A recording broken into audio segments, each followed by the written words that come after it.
alunos, alunas, convidados. Estamos iniciando a nossa Semana Jurídica, nesta quarta-feira, nosso segundo colóquio de Direito e Filosofia do Vale do Iguaçu, tendo como painel do dia, né, de quarta-feira, Direito Penal e a Linguagem da Violência. No dia de hoje, nós teremos a grata satisfação de receber dois grandes amigos, colegas, além de colegas, amigos, profissionais de alto gabarito, iniciando no sentido cavalheiresco, apresentar de forma informal, nesse primeiro momento, a prof. Juliana, que há 2 anos atrás lecionou nos nossos bancos acadêmicos, e hoje com a grata satisfação de ser a representante feminina nesse colóquio, nessa conversa que nós vamos ter sobre direito penal hoje. Boa noite, prof. Sinta-se à vontade, seja muito bem-vinda. Obrigada. Nada, querida. Também temos a nossa presença do nosso estimado, caro colega, Marcelo Colasso, aqui da nossa cidade vizinha, perto, né, não tão vizinha, mas próximo, delegado da comarca de Caçador, será o nosso palestrante inicial. O prof. Marcelo Colasso, ele já teve a oportunidade de ter uma fala conosco vamos lá, acho que há 2 anos atrás também, né, Marcelo? Salvo o melhor juízo, né? Enquanto nós ainda tínhamos a possibilidade de encontros presenciais. Desde já, nós agradecemos a disponibilidade de vocês, né? A Ju está lá nos Estados Unidos fazendo doutorado, o Marcelo está aqui ao lado, mas também trabalhando, né? Estávamos aqui em off, acabou de ter um flagrante, até falei para ele relaxar o flagrante para o rapaz, lá deixa o rapaz relaxado, literalmente, né? E antes de nós iniciarmos a nossa conversa propriamente dita, me cabe aqui agradecer, e mais do que agradecer, parabenizar o prof. Everton e o prof. André, né, pela dedicação do êxito dessa semana, pela dedicação em fazer acontecer com todo o organograma, dispondo do tempo precioso, pessoal, de cada um, para que toda essa possibilidade de avançar no conhecimento chegue até vocês que estão aqui conosco via Google Meet e via YouTube. Como o prof. Everton sempre gosta de falar, o nosso blogueirinho de plantão, ao final, se inscreva no canal, aperte o sininho, se inscreva e dá essa moral, porque os guri merecem demais pela dedicação, sempre com muito carinho para atender todos vocês.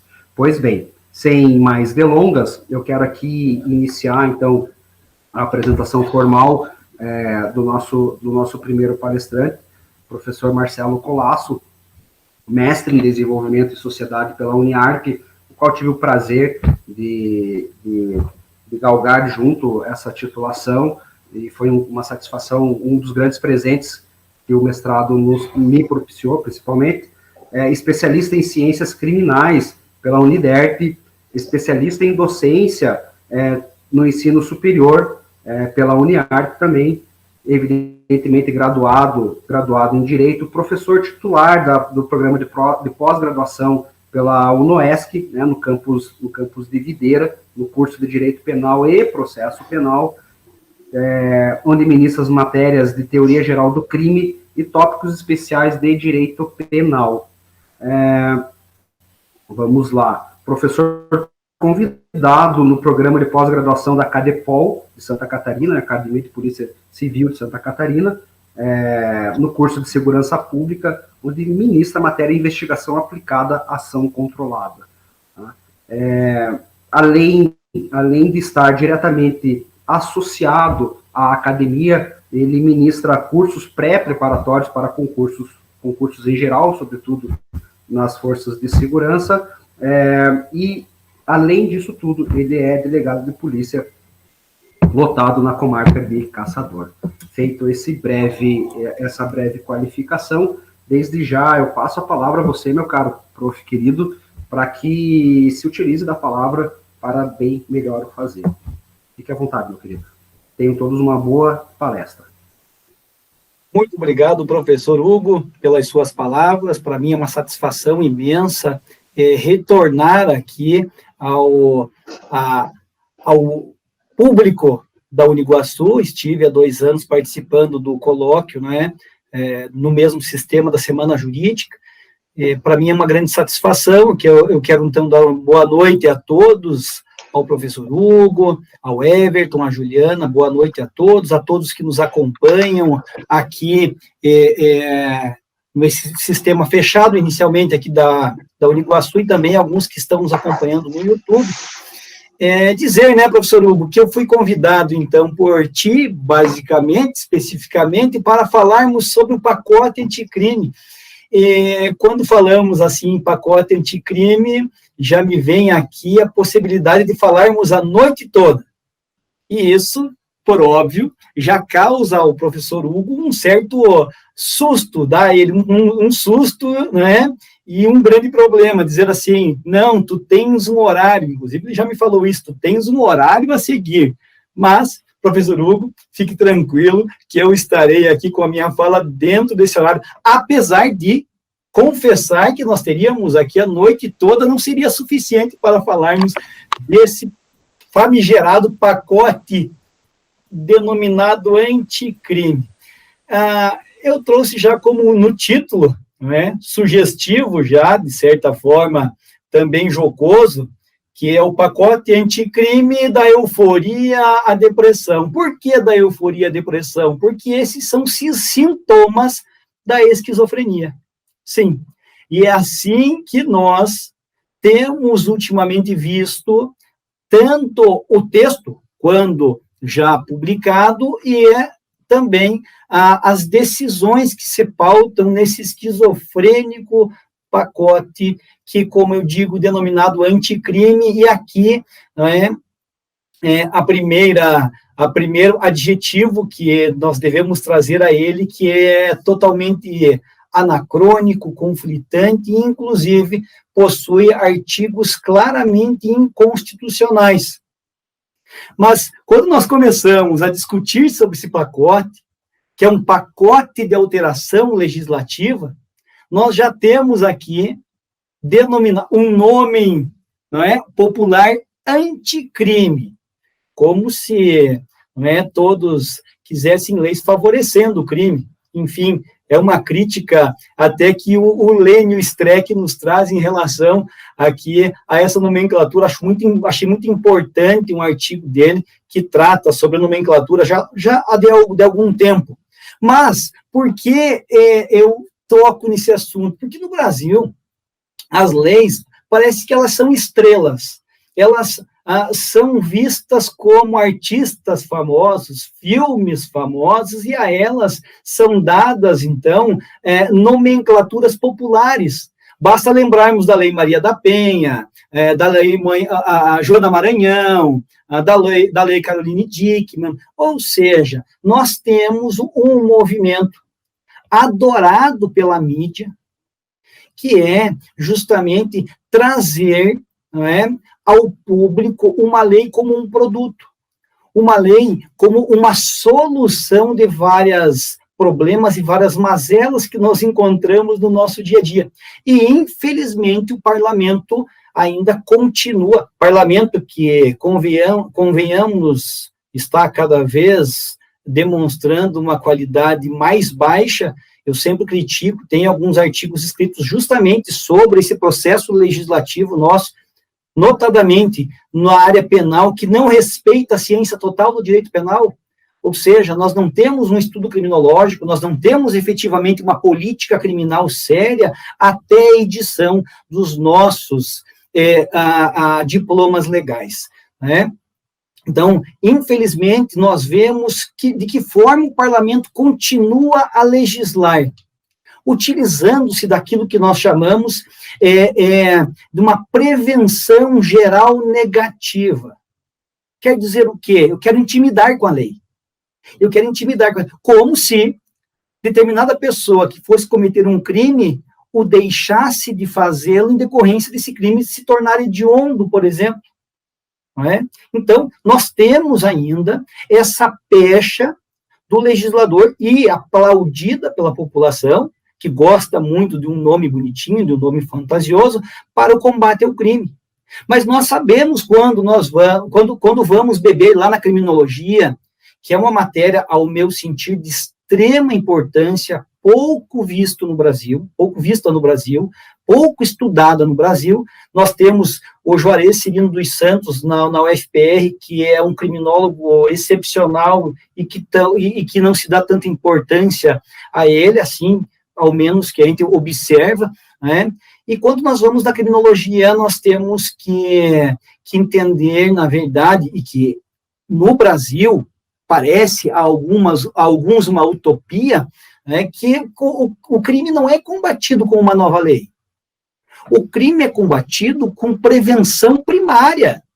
E prevenção primária são direitos sociais. Nós precisamos de saúde, precisamos de educação, precisamos de trabalho. É isso que nós precisamos como um plano, uma estratégia de Estado. Entretanto, lógico que nós temos, então, toda esse movimento legislativo para trazer à tona leis simbólicas, leis de emergência, que dizem assim, eu vou resolver o problema do crime no Brasil. Inclusive, estou digitando aqui um pacote e o chamarei de anticrime. Né? Então, infelizmente, ainda se tem isso no Brasil, se vê muito isso no Brasil. Nós trabalhamos, então, no Brasil, sobretudo, essa prevenção secundária.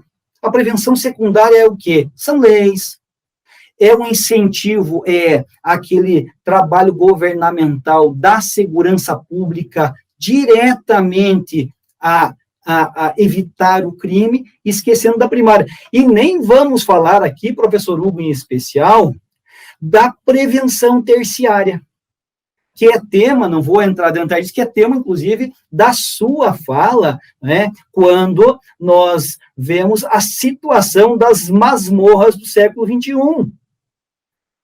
Podemos lembrar aqui rapidamente só o doutrinador argentino, Raul Zaffaroni, quando ele trata da teoria agnóstica da pena.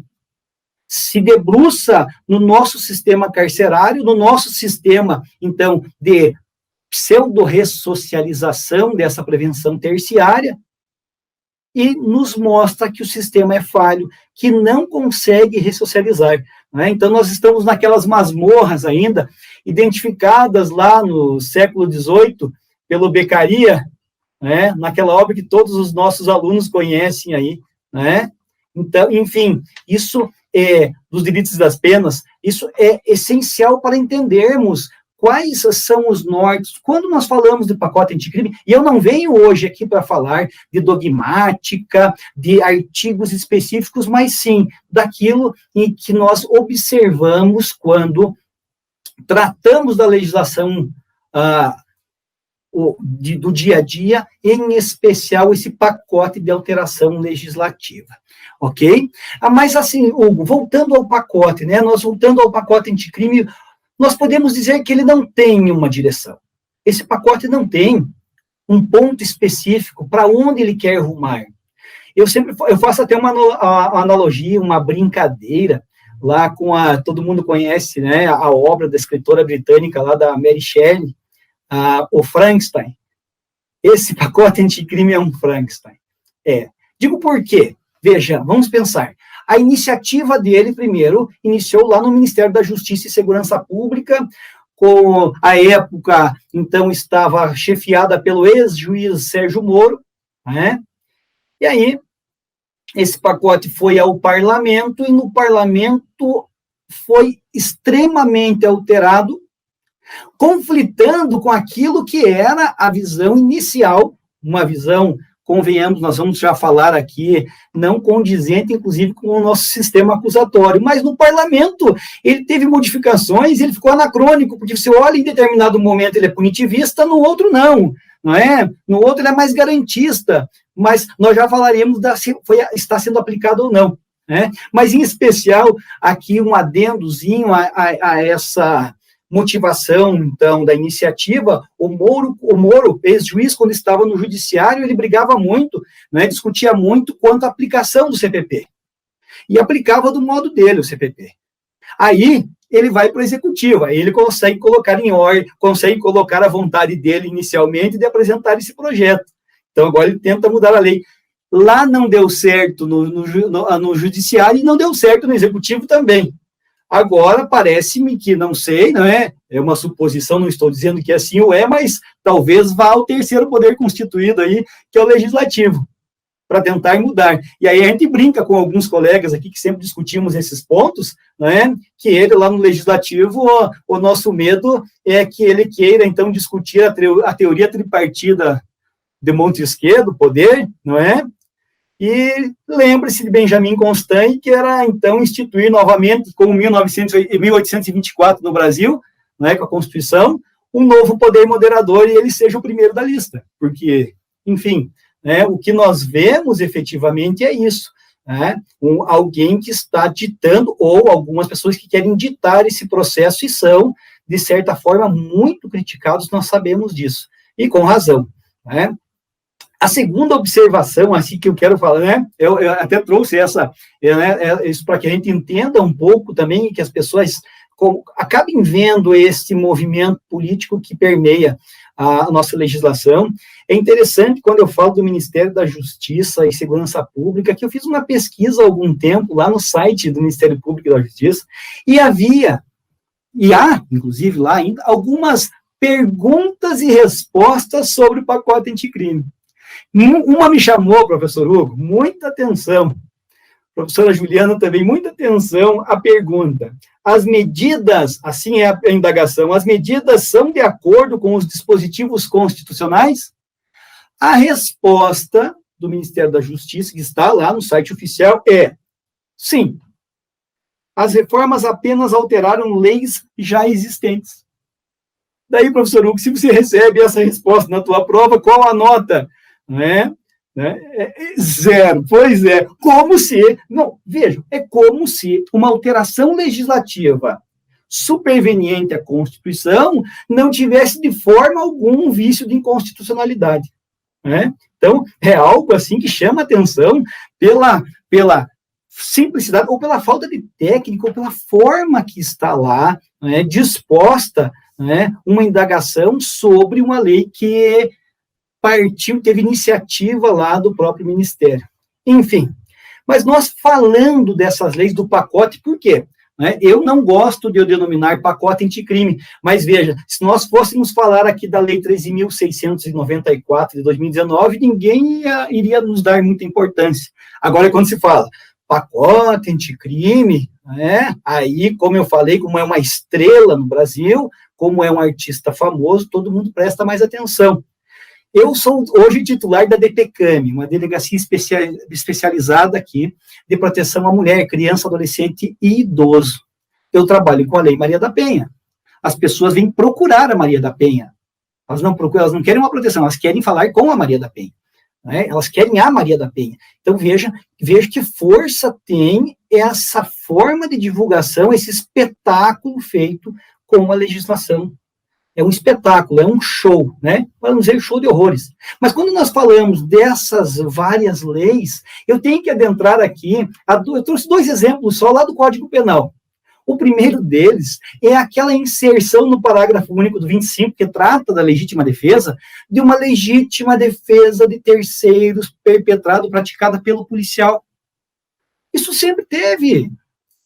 Isso é pacífico na doutrina, na jurisprudência, que se admite. Mas por que inserir esse parágrafo único? Aí nós estamos novamente tratando de uma lei populista. Nós voltamos, então, a observar que o parlamento se pauta, então, nesse direito de emergência e agrada determinados grupos. Esse foi o objetivo. Né? Então, e fica muito claro.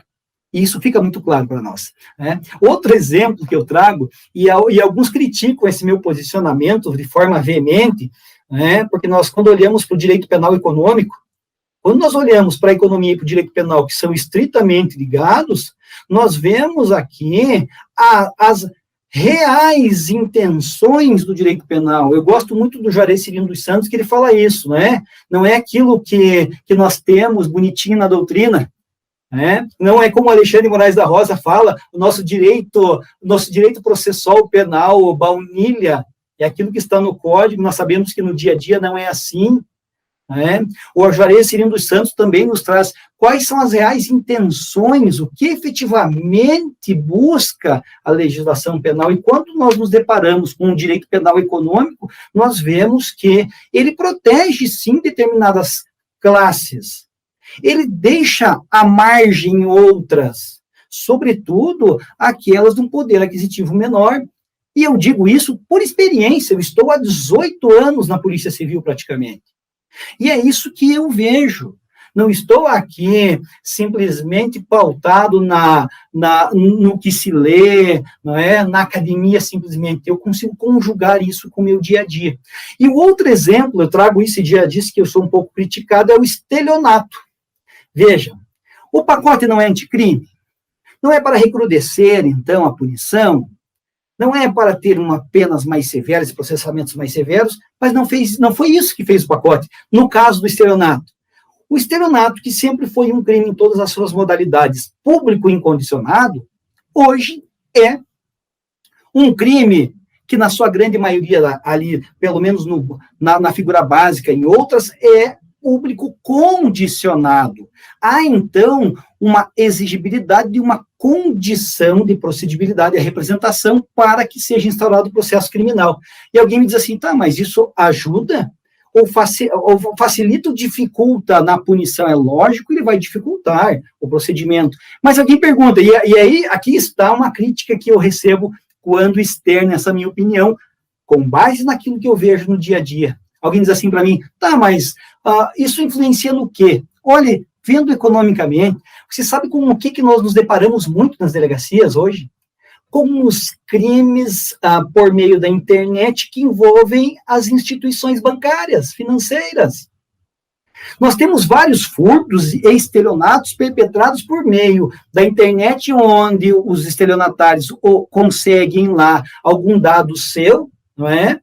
E aí comete o estelionato, entra na tua conta, saca um dinheiro, transfere aqui, retira lá. E aí pensemos, o que acontece? Se eu já fui vítima da clonagem de cartão várias vezes. E o que acontece? Qual é a orientação que nós recebemos no banco? Se não a de, olha, está bloqueado o teu cartão, estou mandando outro, vamos ressarcir o teu valor, não precisa nem fazer um registro. Por quê? Porque não quer aparecer lá essa responsabilização por uma má prestação do serviço. Porque nós somos consumidores em relação à instituição bancária. Mas não parece?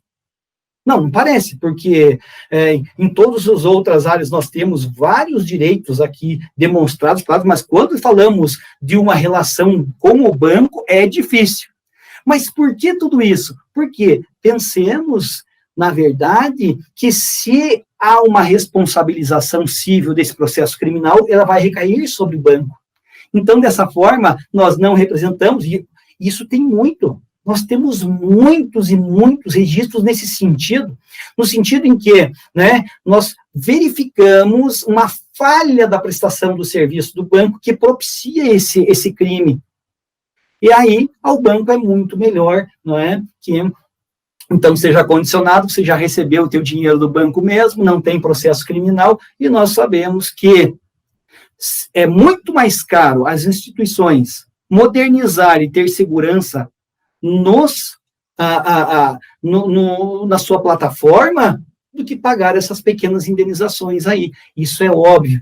Eu sou criticado por isso, porque alguns dizem, não, é uma teoria da conspiração que tu está falando, mas nós conhecendo essa estreita relação do direito com a economia e com algumas forças, não é, que conhecemos, judiciais e econômicas desse capitalismo, isso acontece muito, não é? E aqui, só para tratar ainda desse estelionato, eu até separei aqui, anotei o número de um HC. Um HC daqueles que dá vontade de pegar o CP e o CPP, os dois códigos, rasgar e jogar fora. O HC é o 187.341 do STF, em que se decidiu que a exigência da representação no crime de estelionato só deve retroagir para os casos em que a denúncia não foi oferecida. Ou seja, não, dá vontade de rasgar, porque se é uma lei penal, uma lei penal benéfica, ela retroage. Artigo 2º lá do Código Penal. Mas não, aqui não, porque se já foi oferecida a denúncia, não retroage mais. Se veja que não basta o CPP ser anacrônico. A nossa jurisprudência ainda piora, o nosso judiciário ainda acaba piorando aquilo que já é ruim, né? Mas quando nós falamos aqui do pacote anticrime, o pacote de mudanças legislativas, seria muito melhor tratá-lo assim, sem dúvida nenhuma. A lei que mais foi alterada, e uma das mais importantes, é, sem dúvida, o CPP. A nossa lei adjetiva é de extrema importância quando nós estamos tratando de respeito a direitos e garantias fundamentais, garantias processuais. Ela foi, então, a lei que recebeu o maior número de alterações. E aí, amigo, para quem dá aula de processo penal também, que professor de processo penal que nos ouve sabe disso, é difícil dar aula de processo penal no Brasil. Porque todos nós adjetivamos esse processo de uma colcha de retalhos, né? E não tem nem como não adjetivar assim, né? Parece que todos usam a mesma expressão, uma colcha de retalhos, porque realmente ele é. Veja, nós já temos um Código de Processo Penal, editado sobre a égide de uma Constituição lá de 37, denominada polaca, que ela foi inspirada do quê? Naquele semifascismo polonês, né? Durante o quê? Durante a ditadura do Vargas, em que ele intitulou de Estado Novo. Mas veja, olha aqui a proximidade, né? Olha, esse CPP teve os trabalhos dele, foram comandados pelo Francisco Campos, que era também o ministro da Justiça do Vargas, né? E que ele foi influenciado pelo quê? Pelos ideais fascistas do Mussolini, de Benito Mussolini. Veja, então, nós temos o que aqui? Primeiro, um código totalmente, com qual característica? Inquisitório, racista, autoritarista, mas um código, professor Hugo, que perpassou 5 constituições. Sei que algumas nós vamos aqui, pela doutrina majoritária, considerar como Constituição. Então, nós estávamos lá em 37, naquela ditadura do Vargas, e temos esse código racista, não é? Aí, nós, pós-Segunda Guerra, temos lá uma Constituição de 46 que nos, assim, olha, agora melhorou um pouco mais, ideais libertários, não é? Prezamos um pouco mais pela pessoa, aí nós caímos de novo na ditadura com 67, 69, e aí vem a nossa cidadã Constituição de 88. E o código permanece. Todos aqueles ideais permanecem. Então, nós nos vemos o quê? Perdidos, por óbvio, não é? Nós não conseguimos fazer, então, uma leitura constitucional de vários desses artigos e dessas premissas do código nós não fazemos, não conseguimos. Mas aí, professor Hugo, como nós estamos tratando esse pacote, 32 anos depois da Constituição, nós recebemos 31, 32 anos agora, nós recebemos o quê? O famigerado pacote anticrime, uma mudança substancial na nossa lei adjetiva que vai, sim, se coadunar com o sistema acusatório. É bonito de falar, se alguém acreditou, não é? Que, felizmente, não foi isso que aconteceu, né? Veja, que nós recebemos esse pacote com várias mudanças. O pacote anticrime traz muitas mudanças, né? E veja que antes mesmo dele entrar em vigência, nós temos o quê? A suspensão de vários artigos. Sobre artigos que tratam de garantias processuais, garantias fundamentais. Sobretudo aí, o juízo das garantias. Nem só foi a nós uma falácia. o juízo das garantias. Não é? Foi uma conjectura só, porque está tudo suspenso. E quando você olha, o STF suspende um pouco aqui, um pouco lá, de repente tem que parar e olhar bem e dizer assim, o que está suspenso, o que está valendo aí, amigo, que tá difícil.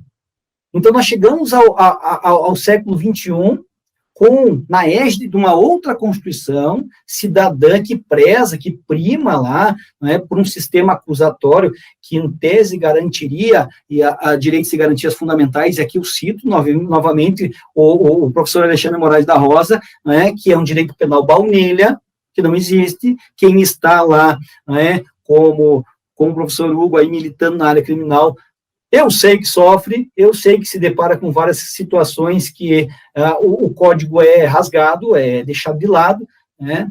Enfim, e aí nós trazemos aqui esse nosso novo código, esse pacote anticrime, que parece que ainda as pessoas não entenderam, não é, muitos dos seus dispositivos, e eles não são efetivamente aplicados. Não são. Veja, e quando nós falamos em processo penal, ele também é contraditório, ele também é anacrônico. Primeiro, que era uma proposta de dar maiores poderes ao judiciário. Lógico, surgiu lá do ex-juiz Sérgio Moro, mas que foi tolhido, de certa forma, e corretamente, e alguns criticam, pelo parlamento. Né? Foi tolhido de forma correta pelo parlamento. Não saiu como o Moro queria, né? Mas qual é o problema disso? Que nós estamos aqui falando de direitos fundamentais, estamos falando de direitos processuais, direitos que são importantes à sociedade.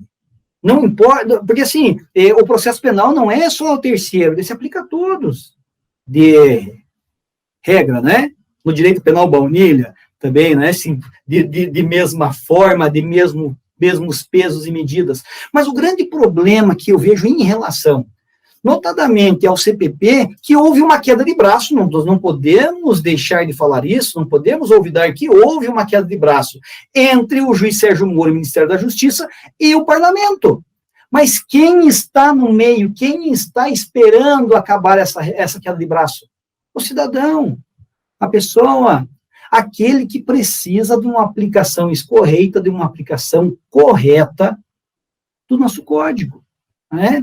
Então, nós temos aqui, e eu trago, o objetivo, lógico, com o nosso tempo não é exaurir o tema, não é tratar sobre tudo, mas é trazer essas visões que muitas vezes, não é, a pessoa recebe de forma fragmentada, não vê num contexto geral, né, e acaba tendo uma ou outra impressão do código, muito porque aquilo que lhes diz, que alguém lhe diz. Né? Mas veja, para agravar a situação do CPP ainda, nós temos que falar da pandemia. A pandemia, sem dúvida, piorou a aplicação daqueles dispositivos que são, de certa forma, mais garantistas do nosso CPP. Veja no caso da audiência de custódia. Delimitou corretamente um horário, né, um período que não havia esse período do prazo, havia uma construção jurisprudencial só. Hoje nós temos um prazo, mas sabemos que nós temos uma pseudo-apresentação do judiciário. Ah, não, então me apresenta remotamente. Eu estou aqui em casa e você está lá. Então, qual apresentação efetiva é essa? Que corpo é esse sendo apresentado lá na audiência de custódia? Não há. Não há.